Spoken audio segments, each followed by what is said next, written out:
nga po bang kalooban ng Diyos na ang tao ay maging kaanib sa Iglesia ni Kristo?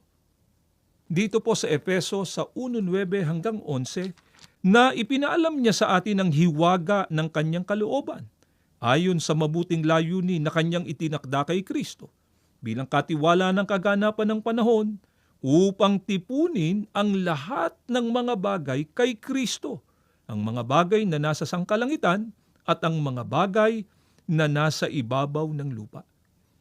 Ayon po sa pahayag ni Apostol Pablo, kalooban niya ng ating Panginoong Diyos na matipon ang lahat ng tao sa ating Panginoong Hesukristo. Paano nga po ba matitipon ang mga tao sa ating Panginoong Hesukristo?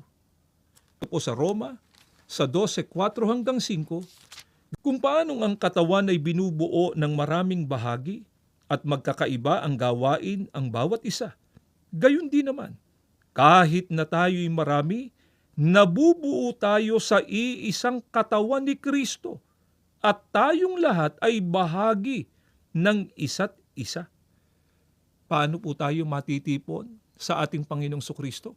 Ayon na rin po kay Apostol Pablo, gayon din naman anya kahit tayo'y marami, nabubuo tayo sa iisang katawan ni Kristo.